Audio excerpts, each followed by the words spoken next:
Hi అండి, ఇంట్లోనే నెయ్యి ఎలా చేసుకోవాలో చూపించేస్తున్నా చూసే.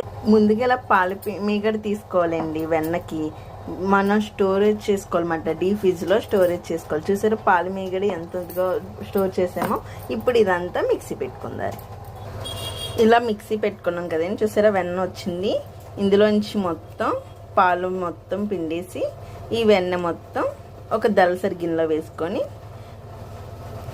ప్రిపేర్ చేసుకోవాలండి.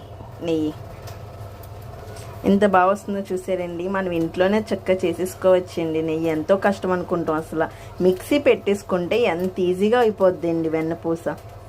ఇదిగోండి ఇలా వెన్న మొత్తం తీసేసుకున్నామండి. ఇప్పుడు ఇది ఇలా దళసరి గిన్నె దాకలోగానే పెట్టుకోవాలన్నమాట. అప్పుడైతే పొంగిపోకుండా బయటకి వేస్ట్ అవ్వకుండా ఇందులోనే ఉంటుందన్నమాట. త్వరగా కూడా మరిగిపోద్ది. ఇప్పుడు ఇది స్టవ్ మీద పెట్టుకుంది. ఇలా కలుపుకుంటూ ఉండాలండి, పొంగిపోకుండా. అంతేనండి, నెయ్యి అయిపోయింది. నచ్చితే కనుక లైక్ చేయండి.